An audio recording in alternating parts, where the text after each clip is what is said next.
Let's see what we got. All the way up. Got it! Here's Chauncey Billups. Here it is. He's got it. He's got it. Chauncey Billups hits the three. With a steal and the drive. Lays it up. Lays it in. Count that baby. And a foul. Bonjour à toutes, bonjour à tous et bienvenue dans les chroniques de Motor City. Les chroniques de Motor City, c'est votre podcast dédié à l'histoire et à la culture des trois Pistons. À chaque épisode, nous remontons le temps pour parler des moments et des personnages qui ont compté dans la vie de notre franchise préférée depuis sa création jusqu'à aujourd'hui. Et aujourd'hui, c'est plutôt un très gros retour en arrière que je vous propose, l'un des plus lointains au moins, puisqu'on va passer ce podcast dans les années 50. Alors oui, je sais, vous êtes venus là plutôt pour les Bad Boys ou pour l'équipe de 2004, mais bon, on a parlé des finales 88 la dernière fois, et malgré tout, je sais quand même qu'il y a un public pour ce genre d'épisode. Les années 50, c'est la préhistoire du basket, ok, je suis d'accord avec vous. La NBA qu'on connaît aujourd'hui, elle est apparue seulement lors de la saison 49-50, et avant ça, c'était même pas la NBA, c'était la BAA et la NBL.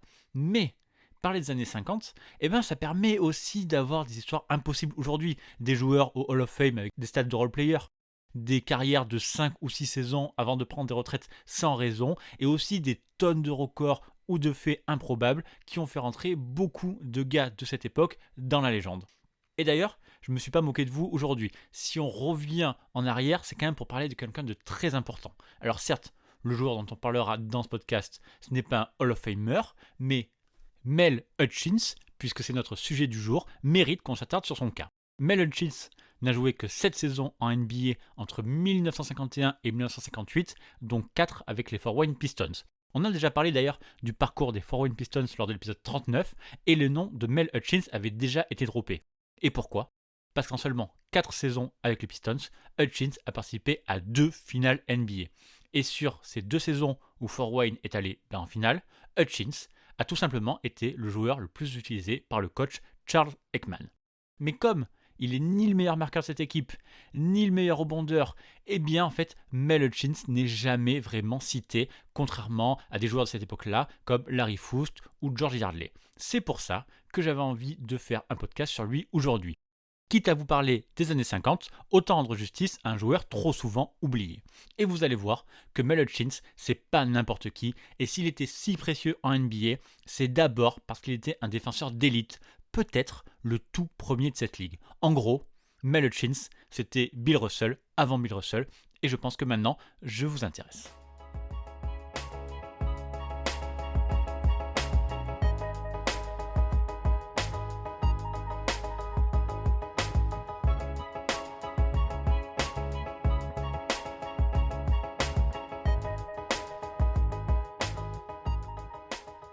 Avant d'être un joueur qui compte en NBA, Mel Hutchins, c'est d'abord une star NCAA comme beaucoup de joueurs de l'époque. Hutchins, il fait ses classes à Brigham Young University, BYU, petite fac de l'Utah qui est principalement connue pour être l'université de l'Église de Jésus-Christ des Saints des Derniers Jours, ou ce qu'on appelle plus souvent les Mormons. Alors bien sûr, il n'y a pas que des membres de l'Église à Brigham Young, mais disons que ça aide, puisque selon une étude, 98% des étudiants étaient membres pratiquants de l'église, et donc vous pouvez compter Mel Hutchins parmi eux.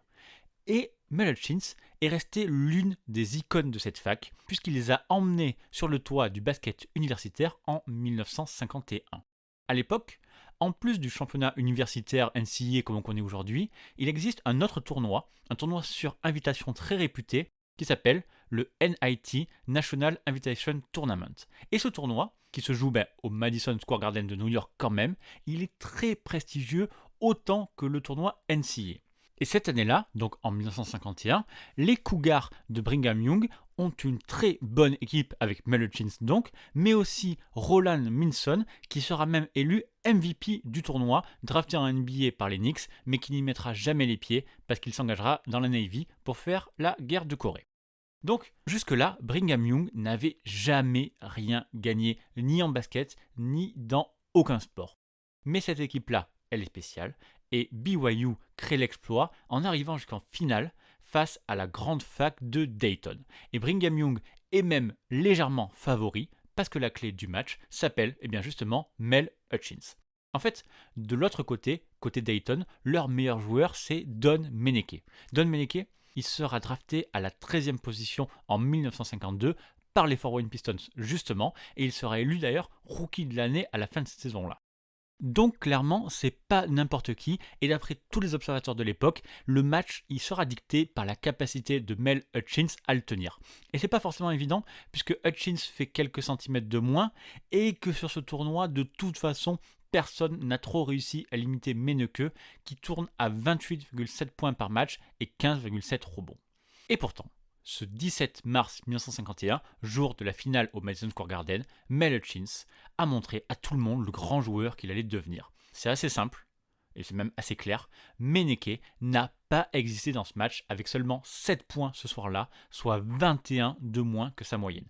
Et c'est bien la défense de Mel Hutchins qui a tout changé. Et en fait, une fois que la principale menace de Dayton, la principale menace offensive, était contrôlée, Brigham Young n'avait plus qu'à jouer son jeu tout simplement, et donc c'est très logiquement que la fac, grâce à Mel Hutchins, a gagné ce tournoi NIT 62-43. Et si je vous en parle avant qu'on s'intéresse à la carrière NBA de Mel Hutchins, c'est que vraiment cette victoire a fait de lui une icône NCAA.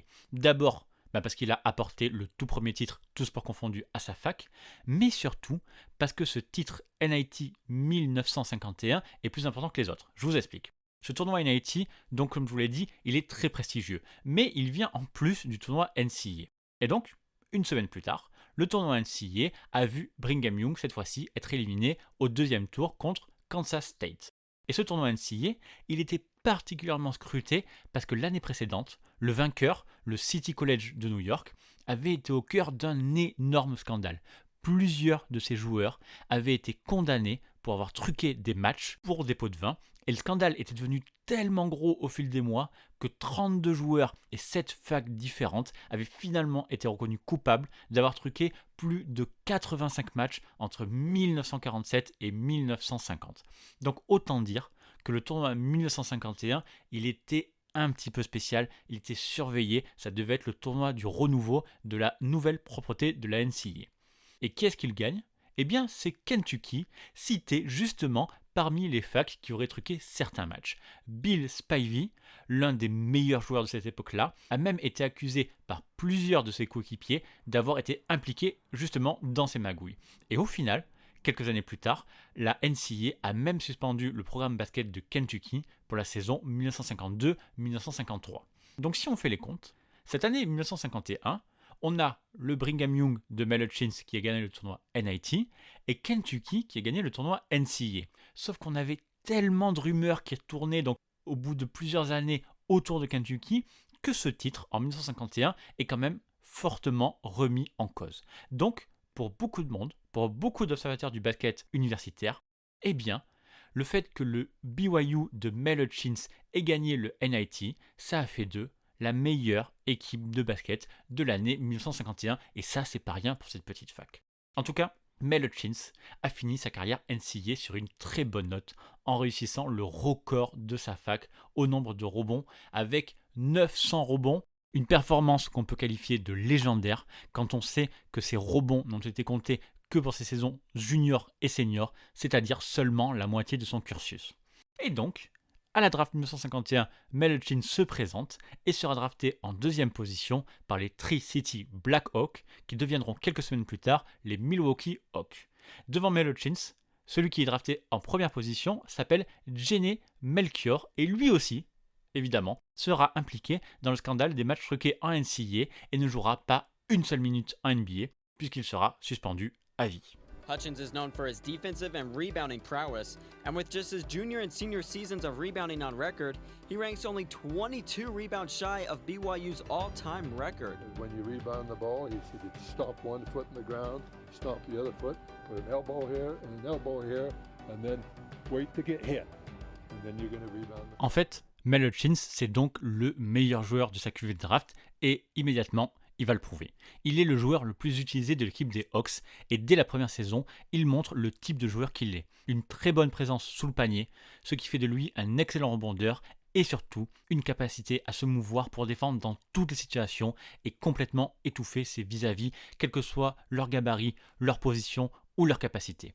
Mel Hutchins, c'est un rookie comme la NBA n'en a pas encore vu. Son scoring n'est pas extraordinaire avec 9,2 points pour sa saison rookie, mais en revanche, ses 13,3 rebonds, c'est déjà bien plus parlant.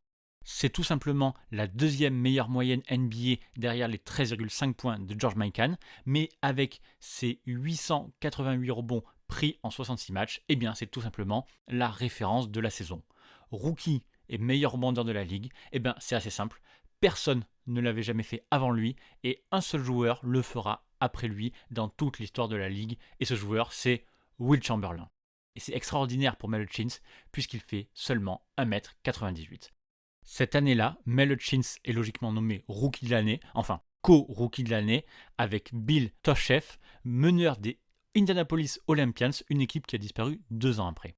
Et il faut faire une petite précision sur cette histoire. En fait, le premier rookie de l'année officiel, c'est justement Don Meneke, dont on a parlé tout à l'heure, qui a gagné ce titre en 1953.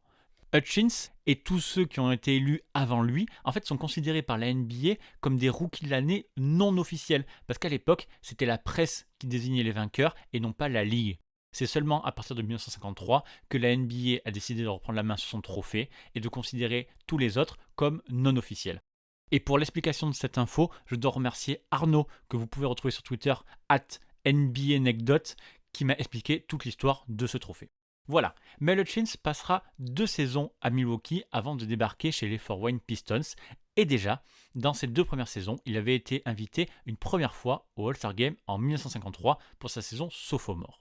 Mais surtout, en 2 saisons, tout le monde s'est déjà rendu compte de l'incroyable défenseur qu'il est. En fait, à l'époque, les joueurs NBA sont uniquement vus à travers le prisme du scoring. Et Mel Hutchins, eh bien, c'est le premier à changer complètement ça en devenant un joueur crucial pour son équipe, uniquement en défendant ou presque. George Yarley, le premier joueur à marquer 2000 points dans une saison NBA et qui marquait presque 28 points de moyenne dans les années 50, était par exemple le premier admirateur du jeu défensif de Mel Hutchins. En tant que joueur défensif individuel, Hutchins était le meilleur de loin. Si vous pouviez marquer sur Hutchins, vous pouviez marquer ensuite sur n'importe qui. Et puis, on a Dolph Chase, 12 fois All-NBA Team et l'un des meilleurs marqueurs des années 50, qui a lui aussi beaucoup complimenté Hutchins, même s'il ne classe pas parmi les légendes. Je pense que Mel Hutchins m'a probablement causé plus de problèmes que quiconque. Il avait une grande capacité naturelle à défendre efficacement. Il n'a jamais vraiment atteint les sommets des vrais grands, même s'il avait certainement le potentiel.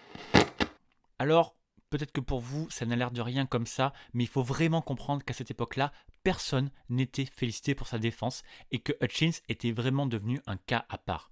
Lors de ses premières saisons, il a par exemple fait face à George Mikan, qu'il était capable vraiment de gérer. Johnny Payak, qui a joué avec Hutchins à Milwaukee, expliquait justement que Hutchins avait étudié le timing de saut de George Mikan et qu'il savait à quel moment sauter pour le gêner au mieux. C'est des choses en fait qui n'existaient pas du tout en NBA. Et quelques années plus tard, c'est Bill Russell qui arrivera en NBA et qui changera le regard sur la défense. Mais George Yarley, longtemps après, dira lui qu'il préférait quand même Hutchins à Bill Russell, puisque Bill Russell était selon lui un meilleur défenseur sur l'aide, alors que Hutchins était un meilleur défenseur homme à homme, plus polyvalent. Et puis, il y a Tom Sanders, coéquipier de Russell à Boston, avec qui il a gagné 8 titres, qui a déclaré dans son discours au Hall of Fame en 2011 que Hutchins était le joueur qui l'avait motivé à jouer si dur en défense. Il était si fluide défensivement, toujours au bon endroit. Je me suis dit, j'espère qu'un jour je pourrai jouer comme ça. Alors, les déclarations sont élogieuses, c'est clair, mais le problème, c'est qu'on n'a pas beaucoup de stats pour vérifier ça, sachant qu'à l'époque, les interceptions et les contres n'étaient pas comptabilisés et que même les images, on n'en a que très peu. C'est surtout des paniers et pas vraiment des actions défensives. Alors, j'ai quand même trouvé quelques images de la finale NBA 1955 que je vous mets en description de ce podcast, mais ça rend pas vraiment valeur au type de joueur qu'avait l'air d'être Mel Hutchins. Mais peut-être que l'arrivée justement de Mel Hutchins chez les Fort Wayne Pistons va peut-être m'aider à vous convaincre. On est en août 1953 et la franchise des Hawks est complètement à court d'argent, elle est proche de la faillite et propose ses joueurs au reste de la NBA. Fred Zollner, le propriétaire des Pistons, profite de l'occasion pour acheter Mel Hutchins, visiblement très très cher, mais en fait les Fort Wayne Pistons, ils ont besoin de lui. À cette époque-là, les Pistons c'est une équipe très correcte, avec Andy Phillip et Larry Foust, et la draft leur a offert 2 cadeaux avec l'arrivée de George Yarley et de Jack Molinas. Alors on a déjà parlé de Jack Molinas ici, lui aussi justement est tombé dans des affaires de paris truqués qui étaient à la mode à l'époque, mais quand il a débarqué dans la ligue, c'était quand même avec le statut de star. Donc les Pistons, s'ils ont besoin de Mel Hutchins, c'est pas vraiment pour ses statistiques, mais c'est pour tout le reste, c'est pour les rebonds, c'est pour la défense. En gros, c'est quelqu'un pour rassembler l'équipe, ce qu'on appellerait un glue guy aujourd'hui, mais en l'occurrence, lui, c'est un glue guy de luxe, vous allez voir. Avec Larry Foust et Andy Phillip, accompagnés de Mel Hutchins, George Yearley et Jack Molinas, eh bien autant dire que les Pistons ont une bonne équipe et démarrent très fort la saison. Mais malheureusement, le 10 janvier, Jack Molinas est accusé d'avoir parié sur des matchs des Pistons seulement 4 jours avant le All-Star Game dans lequel il était invité alors qu'il n'était qu'un rookie. Molinas avoue et est banni à vie de la NBA après seulement 32 matchs alors qu'il n'a que 23 ans. Mel Hutchins driving. Pretty play. Here's Syracuse, and note the sharp ball handling. Shea's passing behind his back to Seymour, who puts it away. The Pistons are up against one of the longest sports jinxes. They've never beaten the Nats on the Syracuse court. Cette affaire Molinas fait beaucoup de mal aux Pistons qui avaient trouvé un vrai équilibre avec lui. La deuxième partie de saison sera gâchée et Fort Wayne perdra ses 4 matchs du tour préliminaire des playoffs, ce qui entraînera la démission de son call Paul Burch, qui avait fini par avoir de mauvaises relations avec à peu près tout son groupe. Mais on peut déjà noter que Mel Hutchins est le joueur le plus utilisé par les Pistons avec plus de 40 minutes jouées par match, malgré une stat toujours banale avec 10 points et 9 rebonds. Et le changement de coach, eh bien, ça ne va rien changer pour lui. Pour la saison 54-55, les Pistons remportent cette fois-ci 43 matchs, record de la franchise. En playoff, Fort Wayne bat les Minneapolis Lakers 3-1 et atteignent les finales NBA où ils seront battus par les Syracuse Nationals 4-3. Je passe un peu vite sur cette partie parce que si ça vous intéresse, il y a tout un épisode des chroniques dédié à l'épopée des Fort Wayne Pistons. C'est l'épisode 39 que je vous mets en description du podcast.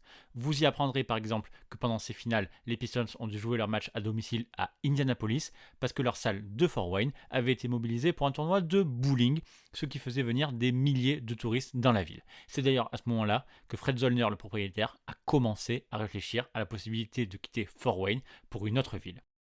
Jim Costin, journaliste dans le News Sentinel, avait par exemple écrit que les Pistons étaient passionnants pour 7 des 8 villes qui participaient à la NBA de l'époque et que seule la ville de Fort Wayne ne semblait pas trop enthousiasmée par le basketball professionnel.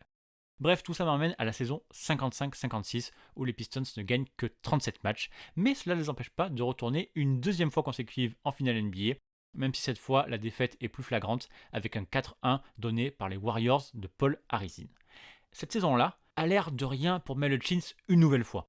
Toujours des statistiques classiques, voire même un peu en baisse, 12 points, 6,5 rebonds, le plus bas de sa carrière d'ailleurs, seulement 37 victoires pour Détroit, et même dans l'équipe, eh bien George Yearley ou Larry Foust ont de meilleurs chiffres à la fois en points et rebonds. Ces trois hommes, Hutchins, Yearley et Foust, seront invités au All-Star Game, mais plus tard dans la saison, Mel Hutchins va réussir cette année quelque chose que ses coéquipiers n'ont pas réussi à faire, avoir des voix pour le titre de MVP, 9 voix précisément, ce qui l'a placé à la 4e position. Devant Mel Hutchins, on a le MVP Bob Pettit, 25,7 points, 16,2 rebonds. On a Paul Harrison, justement, 24,2 points, 7,5 rebonds. Et on a Bob Cousy, 18,8 points, 6,8 rebonds et 8,9 passes décisives, meilleur marqueur de la NBA.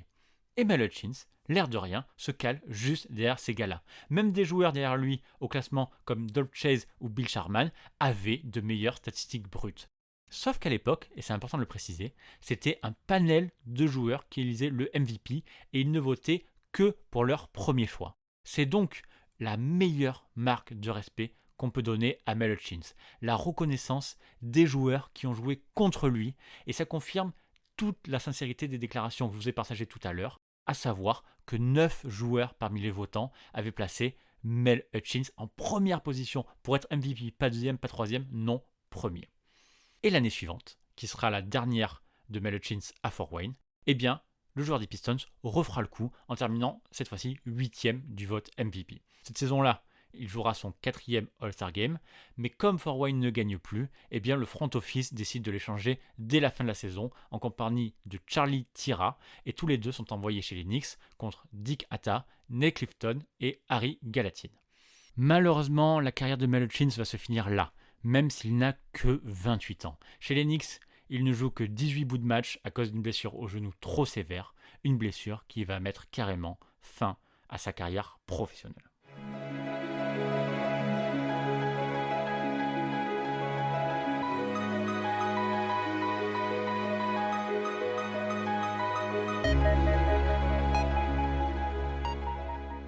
Si vous vous souvenez bien, en début de podcast, je vous avais dit qu'avec son 1m98, Mel Hutchins était parmi les plus petits joueurs à dominer autant au rebond. Et ça s'est confirmé, puisque être leader au rebond sur une saison et faire seulement 1m98, ça n'est arrivé que 2 autres fois dans l'histoire de la NBA. Après la saison rookie de Mel Hutchins en 1952, c'est Henri Galatine qui réussit cette perf en 1954, et puis plus rien, jusqu'à Charles Barkley en 1987 avec les Sixers. Et c'est là où l'histoire devient sympa, puisqu'il y a toujours des questions sur la taille de Charles Barkley. Il est officiellement listé à 6'6", donc 1m98 comme Mel Hutchins, mais visiblement il serait peut-être plus proche de 6'4", donc 1m93. Et c'est pas moi qui le dis, c'est le site officiel de la NBA qui en parle, ce qui ferait de lui le meilleur rebondeur, le plus petit de l'histoire de la NBA. Et bingo! En 1987, Mel Hutchins a reçu un appel téléphonique qu'il a raconté en 2011 dans le documentaire Forgotten Champions. Quelqu'un m'a appelé et s'est identifié comme Charles. Je lui ai dit que je connaissais un Charles qui vivait à Sacramento, mais ça ne lui ressemblait pas.